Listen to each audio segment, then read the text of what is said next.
The war surplus transmitter hums, a low, persistent thrum against the cold concrete floor. The air carries the faint metallic tang of ozone and dust, a ghost of forgotten server racks. Outside, the night air of 1966 is thick with the scent of rain and damp earth, while inside the console glows with the faint neon pulse of 2036. Black Star Pirate Radio. Ichibancho checks in at 72 degrees and partly cloudy. Winds are moving from the north-northeast at 8 miles per hour. First up, the Vatican's decisive move against the SSPX. Concrete facts confirm the Vatican excommunicated all members of the ultra-conservative rebel group, the Society of St. Pius X. This impacts an estimated 600,000 global adherents, effectively severing their canonical ties to the Catholic Church.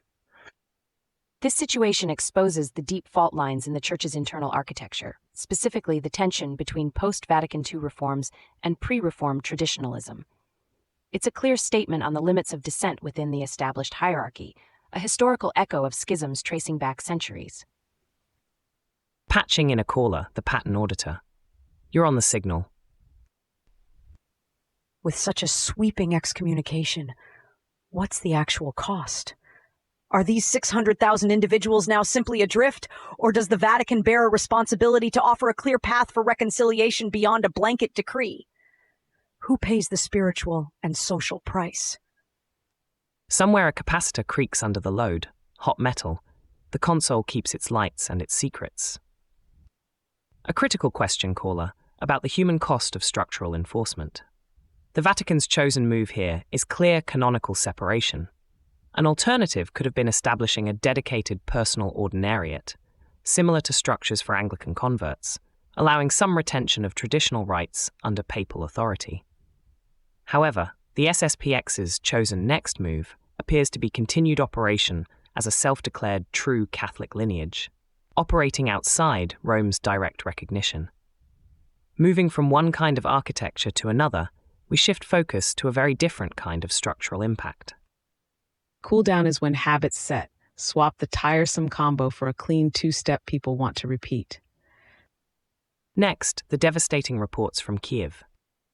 Concrete facts detail at least 21 dead in Kiev, following a massive drone and missile attack launched by Russia. This includes critical infrastructure hits, exacerbating humanitarian strain, and exposing the vulnerability of civilian populations. This continued aggression exposes the stark reality for millions of Ukrainian civilians who become targets in a geopolitical struggle. It's a brutal reminder of how quickly modern urban centers can be reduced to rubble, and the cultural memory of resilience in wartime, stretching from London in the Blitz to Sarajevo, is now squarely on Kiev's shoulders. Signal coming in. Patching in a caller. Go ahead. We hear about the attacks, but what about the actual defense capabilities?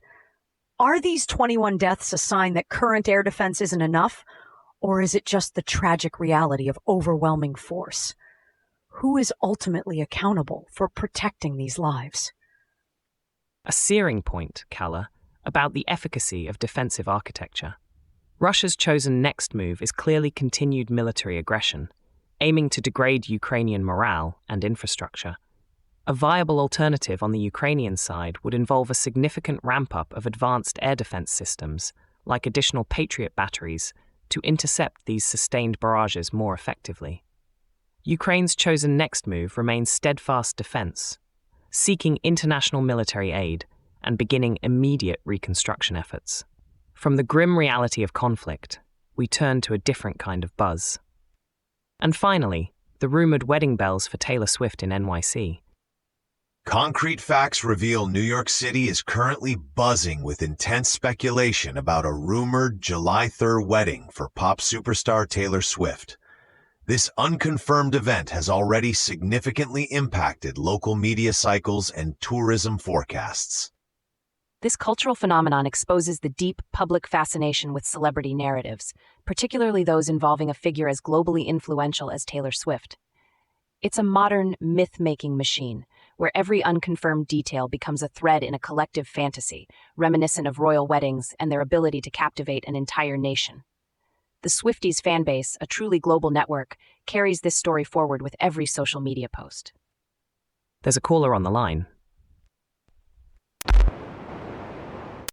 This buzz feels more like a media feeding frenzy than actual news. What's the cost of this incessant speculation on Swift's privacy? And what's the tangible benefit to anyone beyond tabloid sales?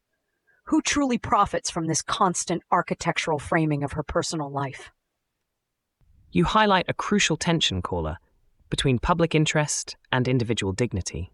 Taylor Swift's chosen next move, or rather her team's, appears to be continued silence, allowing the rumor to propagate and control the narrative through absence.